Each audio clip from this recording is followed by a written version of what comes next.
Oi gente, tudo bem? Hoje aqui em nosso canal Direito com Elas, nós vamos conversar um pouquinho sobre a comunicação dos atos processuais e eu vou iniciar o vídeo de hoje dizendo para vocês que na realidade nós temos duas espécies de comunicação de atos processuais.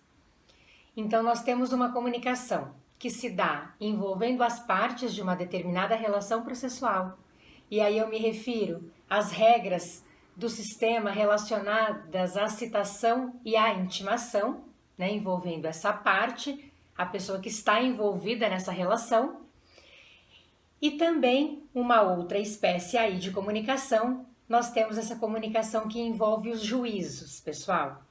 Por quê, né?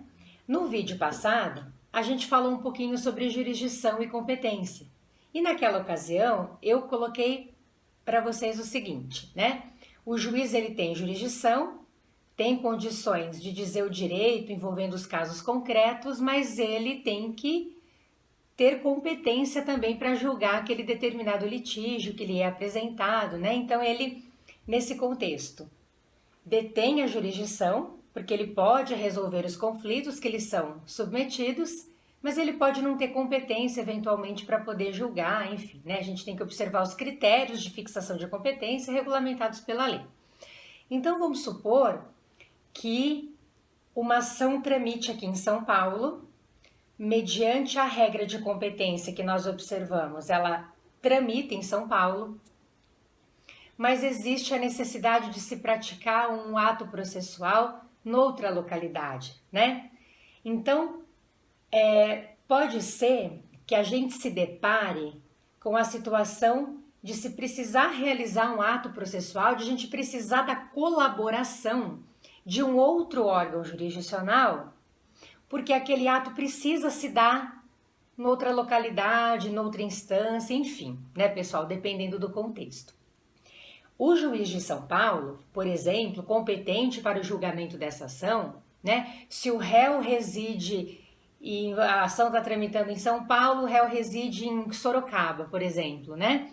E ele precisa ser citado ali, o juiz de São Paulo não vai ter condições de determinar a citação desse réu lá em Sorocaba, ele não vai poder atuar em Sorocaba, né? Porque ele não tem competência para poder atuar lá em Sorocaba. Lá há órgãos jurisdicionais competentes envolvendo a sua função ali realizada, né? O juiz daqui de São Paulo, ele não tem competência para atuar em Sorocaba.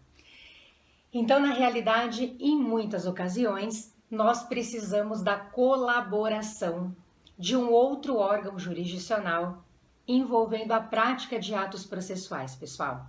Então, nesse contexto, envolvendo a comunicação entre os juízos, nesse sentido de colaboração que se tem, né? Nós vamos trabalhar aqui a ideia das cartas, porque essa comunicação envolvendo os juízos se dá mediante a emissão, a expedição dessas cartas, né? E aí nós temos 4 cartas regulamentadas pelo CPC. Nós temos a carta precatória, a carta rogatória, a carta de ordem e a carta arbitral, que foi regulamentada agora pelo novo CPC, né? Então, para esse vídeo não ficar muito extenso, eu vou falar hoje sobre carta precatória e rogatória, rapidinho. O próximo vídeo vai ser relacionado à carta de ordem e à carta arbitral. Combinado? Então vamos lá, pessoal. A carta precatória, a gente pode partir do pressuposto de que ela corresponde talvez à forma mais comum de comunicação entre os juízos, né? Então, na realidade, a minha ação, vamos lá já diretamente no exemplo, nesse mesmo exemplo que a gente considerou inicialmente. Uma determinada ação tramita em São Paulo e é preciso citar o réu que reside em Sorocaba, por exemplo, né? Como a gente já mencionou que o juiz de São Paulo não tem competência para poder atuar em Sorocaba, ele vai poder pedir a colaboração desse órgão jurisdicional, do órgão jurisdicional de Sorocaba, para a realização dessa citação. Nesse caso, pessoal, expede-se uma carta precatória, porque na realidade isso se dá dentro do território nacional, então toda vez que se precisa praticar um ato processual noutra localidade de onde tramita aquela nossa ação dentro do nosso país, dentro do território nacional, né? Nós vamos contar aí com a expedição, com a emissão de uma carta precatória. Então, de repente, precisa a ação tramitar aqui em São Paulo, é necessário ouvir uma testemunha que reside em Limeira, por exemplo. Ela pode ser ouvida via carta precatória, enfim, pessoal. Então, a precatória ela existe envolvendo atos de comunicação realizada num processo, numa situação concreta, envolvendo instrução processual, enfim, né? É importante dizer também que a carta precatória, que envolve juízos aí, esses juízos envolvidos relacionados aí a essa questão da precatória, são órgãos jurisdicionais que não se subordinam entre si, não há relação de subordinação entre eles. E aí a gente tem, nesse contexto, a expedição, a emissão de uma carta precatória, tá? Órgão deprecante, juízo deprecante, aquele que emite a precatória, e o deprecado, aquele que vai cumprir, tá? A rogatória, pessoal, já é aquela carta que nós dirigimos a um estado estrangeiro. Então, na realidade, minha ação está tramitando aqui e eu preciso praticar um ato processual fora do Brasil, né? E aí a lei estabelece que nós temos a carta rogatória, que tem essa função, né, de viabilizar essa comunicação. De repente, também preciso citar um réu que reside em outro país, também relacionado a atos de instrução dessa relação processual, enfim, né? Então, nós temos a rogatória envolvendo esse contexto.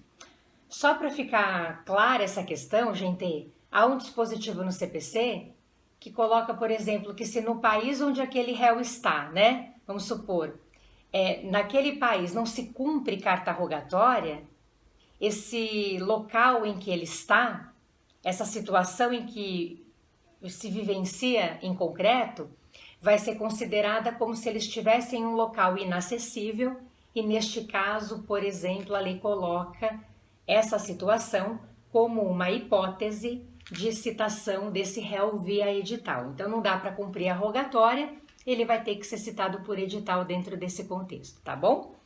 Bacana lembrar também que o cumprimento das cartas rogatórias, a gente tem que observar no tocante a isso, regras, as disposições relacionadas envolvendo ali as convenções internacionais, tá bom? Também, para a gente fechar, deixar claro aqui que a nossa legislação regulamenta que sempre que possível é importante que essas cartas sejam emitidas, né, por meios eletrônicos. É o que dispõe a nossa legislação, que envolve o procedimento eletrônico, o próprio CPC, que também fala sobre isso. Preferencialmente, nós devemos contar com a emissão dessas cartas via eletrônico, de modo eletrônico, né? Se não for possível, elas serão emitidas ali pelas vias tradicionais. Pessoal, muito obrigada, por hoje era isso, tá? A gente vai no próximo vídeo falar um pouquinho sobre carta de ordem e sobre a carta arbitral, tá bom? Um beijão e até semana que vem.